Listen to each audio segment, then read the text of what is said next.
There's a moment in every wise person's journey when they realize they've been fighting the wrong battle. You've been trying to explain your truth to people who aren't even speaking the same language. You've been seeking understanding from minds that operate on completely different frequencies. And suddenly, like a weight lifting from your shoulders, you stop. Not angrily, not dramatically. You just quietly withdraw from the exhausting game of making yourself understood. Confucius saw this transformation 25 centuries ago. He watched it happen to himself and documented what he discovered. The wisest people eventually abandoned their pursuit of being understood by others, not because they become bitter or antisocial, but because they discover something profound about the nature of wisdom itself. Today, I'm going to reveal why this abandonment isn't giving up. It's graduation. And once you understand what Confucius uncovered about human nature and the pursuit of wisdom, you'll never waste your energy the same way again. Here's what Confucius observed that changes everything. The very act of seeking understanding from others corrupts your wisdom. Not because understanding is bad, but because the pursuit of it makes you dependent on minds that may be fundamentally incapable of grasping what you've learned. And that dependency slowly erodes the very wisdom you're trying to share. Confucius discovered this through brutal personal experience. He spent years trying to convince rulers to adopt his philosophical principles. He traveled from kingdom to kingdom, explaining his vision of ethical governance and social harmony. And he was consistently misunderstood, dismissed, even ridiculed. But instead of becoming bitter, he had a revelation that would define his entire philosophy. The problem wasn't his ability to communicate. The problem was his assumption that everyone had the capacity to understand what he was offering. Confucius realized that seeking understanding from those who lack the foundation for it is like trying to teach calculus to someone who hasn't learned basic arithmetic. The failure isn't in the teaching, it's in the expectation. This led to one of his most profound insights. He said, "If one remains not annoyed when he is not understood by people around him, isn't he a sage?" This wasn't resignation. It was recognition of a fundamental truth about human development and the nature of wisdom itself. But why does seeking understanding become so toxic for wise people? Confucius identified 3 psychological traps that destroy wisdom from within. First, the approval addiction. When you need others to validate your insights, you start modifying those insights to make them more palatable. You water down your truth to make it digestible. You compromise your understanding to gain their acceptance, and slowly, imperceptibly, your wisdom becomes corrupted by your need for their approval. Second, the energy drain. Confucius observed that explaining wisdom to those unprepared to receive it is like pouring water into a broken vessel.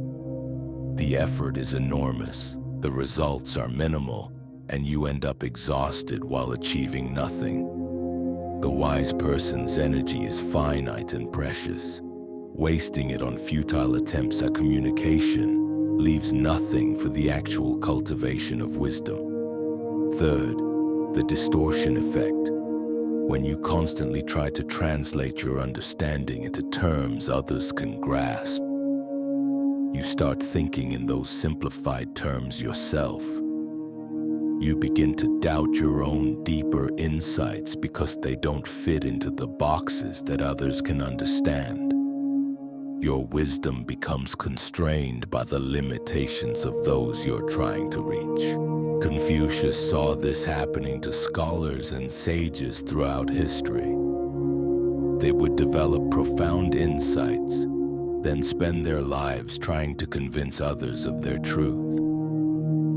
In the process, they would lose touch with the very wisdom that made them wise in the first place. They became evangelists instead of philosophers, teachers instead of learners, explainers instead of explorers. Here's where Confucius's insight becomes revolutionary. He discovered that true wisdom naturally creates a gap between the wise person and those around them. Not because the wise person is superior, but because wisdom changes how you perceive reality itself. You start seeing patterns others miss. You recognize illusions others accept as truth. You understand motivations others aren't even aware of in themselves. This gap isn't a bug in the system, it's a feature. Confucius realized that the very attempt to bridge this gap through explanation and justification was actually preventing him from going deeper into wisdom. Every moment spent trying to bring others up to his level was a moment not spent developing his understanding further. Think about it this way. A master craftsman doesn't spend their time explaining the intricacies of their technique to apprentices who haven't mastered the basics. They focus on perfecting their craft. The apprentices who are ready will naturally be drawn to learn. Those who aren't ready will be confused or dismissive. The master's job isn't to convince everyone of their skill. It's to embody that skill so completely that those capable of recognizing it will seek them out. Confucius applied this same principle to wisdom. He said, "To those whose talents are above mediocrity, the highest subjects may be announced. To those who are below mediocrity, the highest subjects may not be announced." This isn't elitism, it's recognition of a practical reality. Certain levels of understanding require specific capacities that not everyone has developed yet. But here's what's fascinating about Confucius's approach. He didn't withdraw from teaching entirely. He simply stopped seeking understanding from everyone and started focusing on those who demonstrated readiness to receive what he had to offer. He stopped casting pearls before swine and started cultivating pearls with those who could appreciate their value. This shift transformed everything about how he related to others. Instead of being frustrated by misunderstanding, he became curious about people's capacity for growth. Instead of feeling rejected when his ideas were dismissed, he felt compassion for those who weren't ready to benefit from them yet. Instead of arguing with those who disagreed, he simply observed their level of development and responded accordingly. The transformation wasn't just internal. Confucius noticed that when he stopped desperately seeking understanding, people became more interested in understanding him. When he stopped pushing his ideas, those ready to receive them started pulling toward him. When he stopped explaining himself, his actions began speaking louder than his words ever could. This is the paradox that wise people throughout history have discovered. The less you seek understanding, the more understanding flows toward you. But it comes from the right sources. Instead of trying to convince skeptics, you attract believers. Instead of arguing with critics, you inspire disciples. Instead of explaining to the closed-minded, you illuminate for the open-hearted. Confucius saw this pattern repeat itself throughout his later years. Students would travel vast distances to study with him, not because he advertised his wisdom, but because he embodied it so completely that it became magnetic to those capable of recognizing it. Meanwhile, the rulers and officials who had dismissed him earlier continued to struggle with the very problems his wisdom could have solved. But he no longer felt compelled to convince them. This wasn't indifference, it was wisdom. Confucius understood that trying to force understanding is like trying to force a flower to bloom. You can't rush someone's development. You can't argue them into wisdom. You can only create conditions where growth becomes possible, and trust that those ready to grow will do so naturally. The freedom this realization brings is extraordinary. When you stop needing others to understand you, you stop being controlled by their opinions. When you stop seeking their validation, you stop being manipulated by their approval or disapproval. When you stop explaining yourself, you stop being limited by their capacity to comprehend. But Confucius discovered something even deeper about why wise people abandon this pursuit. The very nature of wisdom itself creates what he called the unbridgeable divide, Li. As your understanding expands, you begin to see reality through increasingly sophisticated lenses. You recognize subtleties that others miss entirely. You perceive connections that seem invisible to those around you. You understand motivations and patterns that operate far below the surface of ordinary awareness. This isn't about intelligence or education. It's about perspective. Imagine trying to explain the view from a mountaintop to someone who's never left the valley. You can describe the landscape, the horizon, the way everything looks connected from above. But until they make the climb themselves, your words are just words. They might nod politely, but they're not really understanding. They're just hearing sounds that roughly correspond to concepts they think they grasp. Confucius experienced this constantly. He would speak about virtue and people would think he meant following rules. He would discuss wisdom and they would assume he meant accumulating knowledge. He would explain the nature of true leadership and they would hear techniques for controlling others. The gap between what he was saying and what they were hearing became so vast that communication itself became almost meaningless. This is when most people make a crucial mistake. They assume the problem is their communication skills. They think if they just find the right words, the perfect analogy, the most compelling argument, they can bridge that gap. So they try harder. They explain more. They seek new ways to make themselves understood.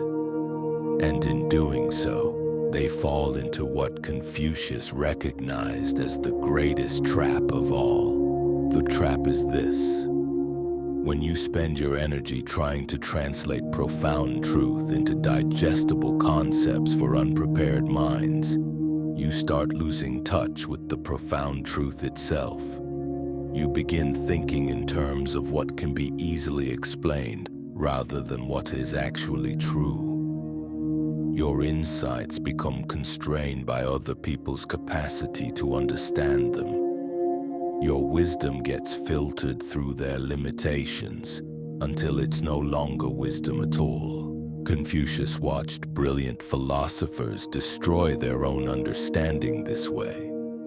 They would start with genuine insight, then spend years trying to package it for mass consumption. In the process, they would lose the very insight they were trying to share. They became popularizers of wisdom rather than cultivators of it. They traded depth for breadth, truth for acceptance, understanding for applause. The wise person eventually recognizes this pattern and makes a different choice.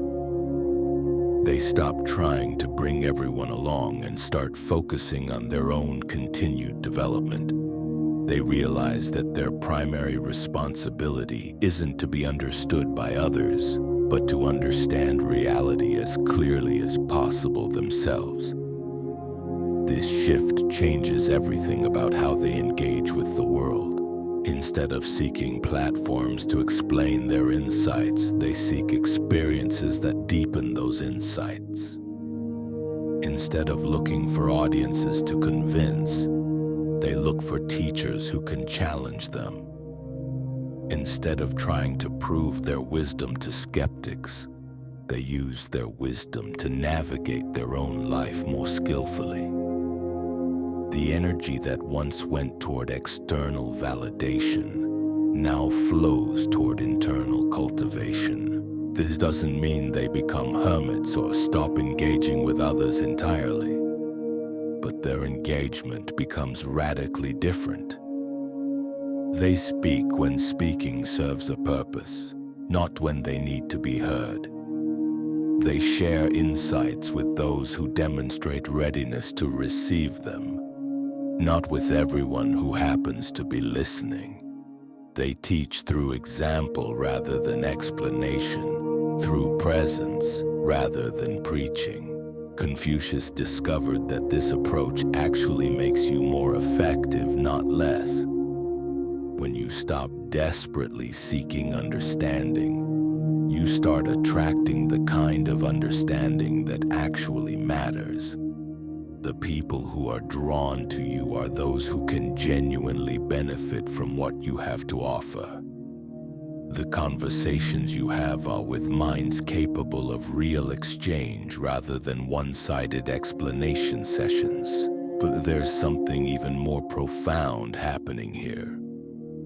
Confucius realized that the very act of not seeking understanding from others forces you to develop a deeper relationship with truth itself. When you can't rely on external validation, you have to develop internal discernment. When others aren't confirming your insights, you have to learn to trust your own direct experience. When you stop getting approval for your wisdom, you start valuing wisdom for its own sake rather than for the recognition it brings. This creates what Confucius called the sage's independence. You become self-sufficient in your relationship with truth. Your understanding doesn't depend on others' acknowledgement of it. Your insights don't require external confirmation to remain valid. Your wisdom becomes unshakable because it's not built on the unstable foundation of other people's opinions. The psychological transformation this creates is remarkable. You stop being anxious about whether people get you. You stop feeling frustrated when your ideas are misunderstood or dismissed. You stop taking it personally when others can't see what seems obvious to you. Instead, you develop what Confucius described as compassionate detachment. You care about others' well-being without needing them to validate your perspective. This detachment isn't coldness, it's actually the opposite. When you're not desperately seeking understanding from others, you can actually see them more clearly. You're not viewing them through the lens of whether they validate you or not. You can recognize their limitations without taking those limitations as personal rejections. You can appreciate their capacity without being frustrated by their incapacity. Confucius found that this shift made him a better teacher, not a worse one. When he stopped needing students to understand everything he taught, he became more skillful at meeting them where they were. When he stopped being invested in their immediate comprehension, he became more patient with their gradual development. When he stopped seeking their approval, he started serving their actual needs rather than his own need to be appreciated. The students who were ready to learn found him more accessible than ever. Those who weren't ready naturally filtered themselves out. The result was deeper, more meaningful exchanges with fewer people, rather than superficial interactions with many. Quality replaced quantity. Depth replaced breadth. Real understanding replaced the performance of understanding. But perhaps most importantly, Confucius discovered that abandoning the pursuit of being understood actually accelerated his own understanding.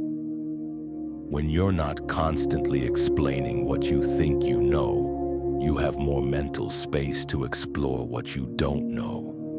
When you're not defending your insights, you can examine them more critically. When you're not performing your wisdom, you can continue developing it. This creates a fascinating feedback loop that Confucius observed in his own development. The less he sought understanding from others, the more he understood about the nature of understanding itself. He began to see that most human communication isn't actually about exchanging truth. It's about maintaining social bonds, establishing hierarchies, seeking validation, avoiding discomfort. Real understanding, the kind that transforms how you see reality, happens much more rarely than people assume. Most conversations are just people taking turns to speak rather than genuinely listening. Most explanations are attempts to convince rather than illuminate. Most discussions are debates where everyone's trying to win rather than learn.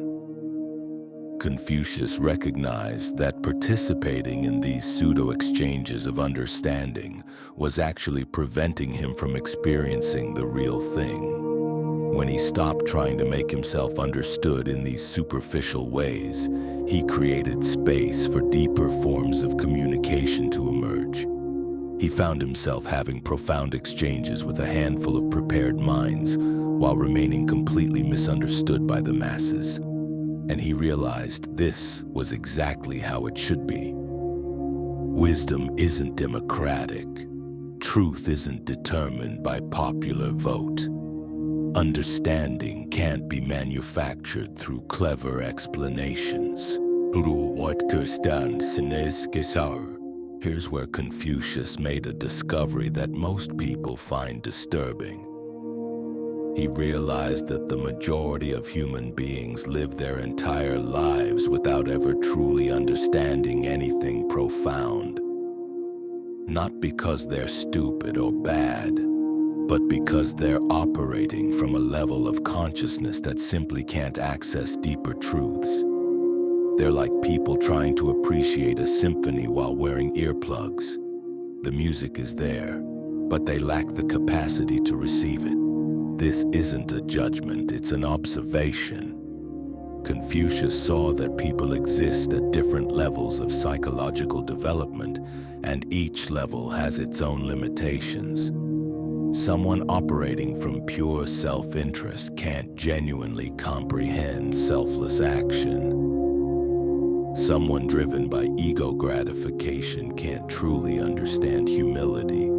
Someone trapped in reactive patterns can't appreciate the freedom that comes from conscious choice. The wise person eventually accepts this reality instead of fighting against it.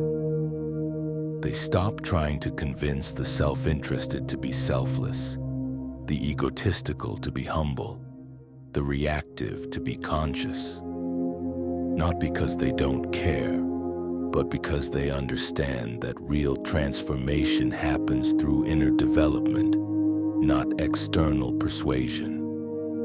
Confucius found this acceptance liberating in ways he hadn't expected. When he stopped needing everyone to understand his philosophy, he could focus on living it more completely.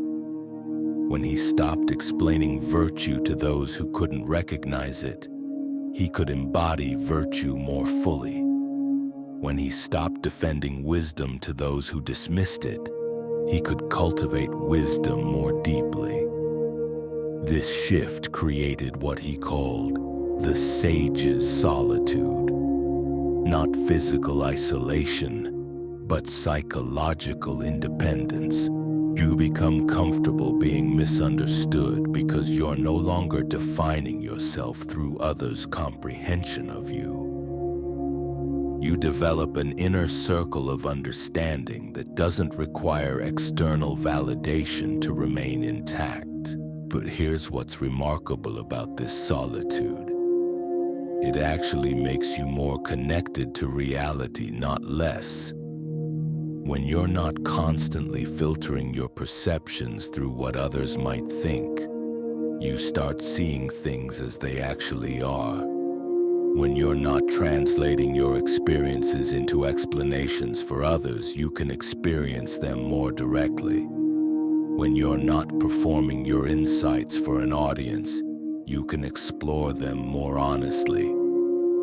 Confucius discovered that most people never experience reality directly. They experience their thoughts about reality, their emotions about reality, their stories about reality. But reality itself remains hidden behind layers of mental commentary. The wise person who stops seeking understanding from others gradually learns to experience life without all that mental noise. This direct experience becomes their new teacher. Instead of learning from books or other people's explanations, they learn from reality itself. Instead of accumulating concepts and theories, they develop direct insight into how things actually work. Instead of believing ideas about truth, they start recognizing truth when they encounter it. The transformation this creates is profound. You become less interested in being right and more interested in being accurate.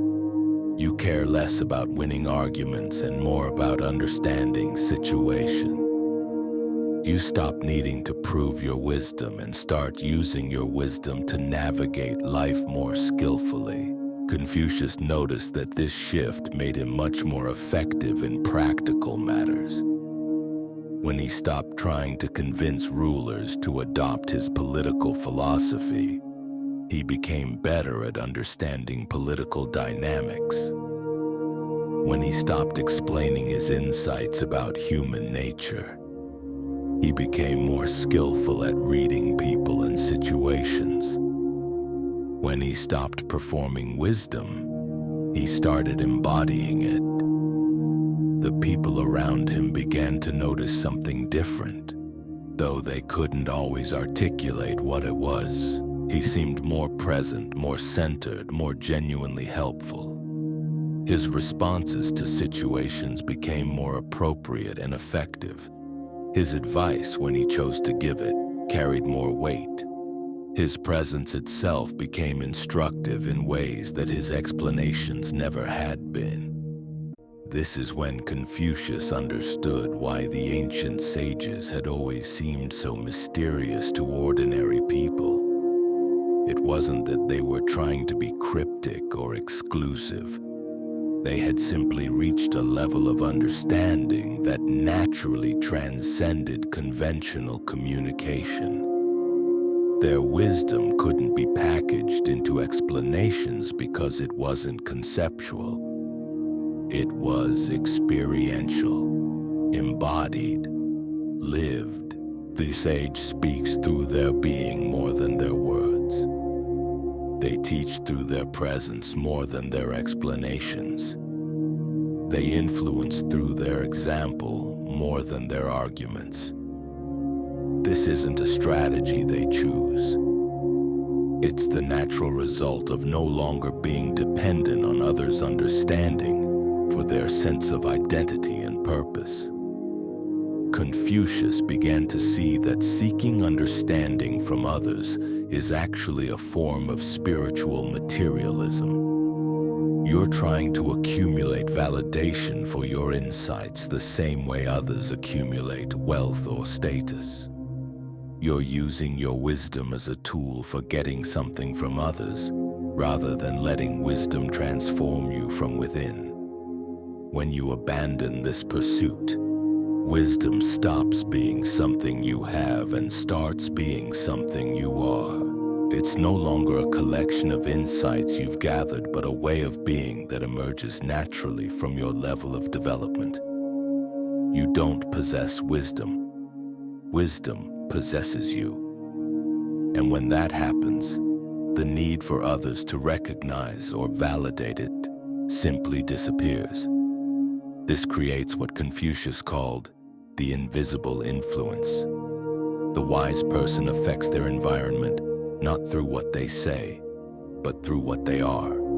Their clarity influences others toward clarity.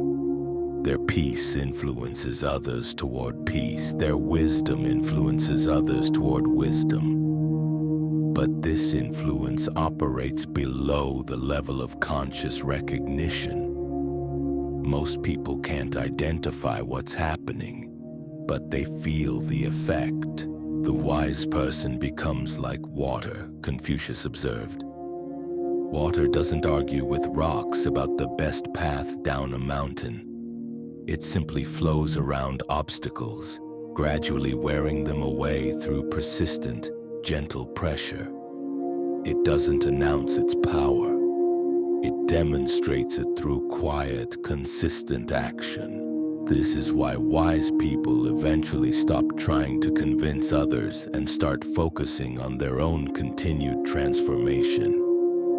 They understand that the most powerful way to influence the world is to embody the change they want to see, not through preaching or explaining, but through becoming living examples of what's possible when someone commits fully to their own development. The freedom this creates is extraordinary. When you're no longer bound by others' need to understand you, you can respond to life from your deepest wisdom rather than from your desire to be comprehended. When you're not explaining yourself constantly, you have energy available for actually living your truth. When you're not seeking validation for your insights, you can follow those insights wherever they lead.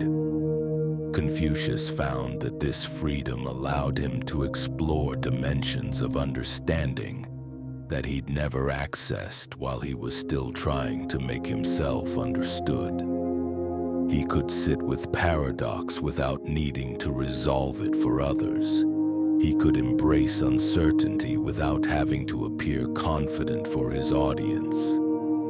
He could continue learning without having to maintain the image of someone who already knew everything. The wise person's journey becomes increasingly internal and increasingly profound.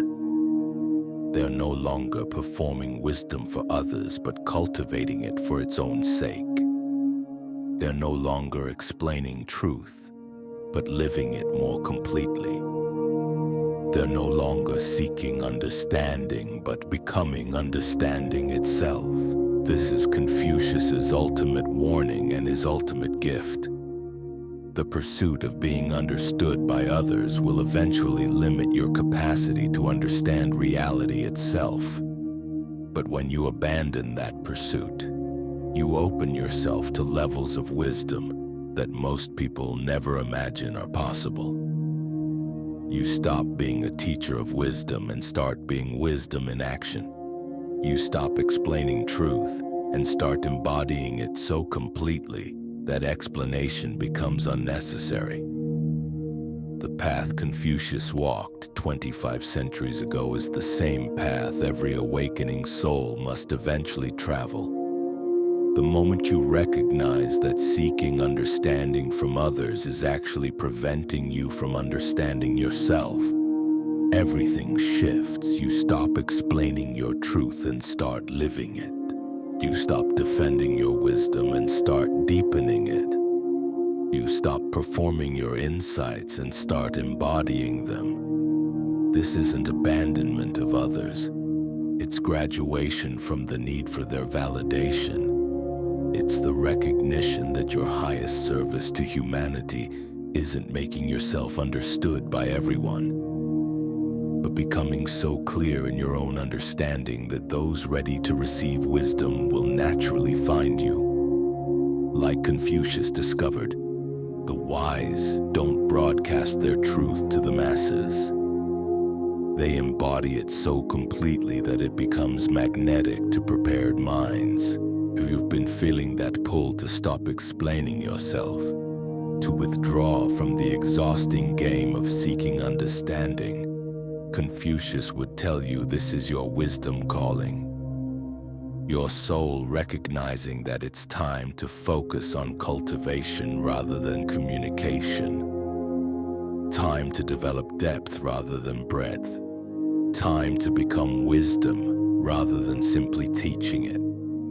The world needs people who've stopped trying to convince everyone and started transforming themselves completely. Subscribe if you're ready to explore what lies beyond the need to be understood, because this journey into authentic wisdom is just beginning. And remember, the moment you stop seeking understanding from others is the moment you start finding understanding within yourself.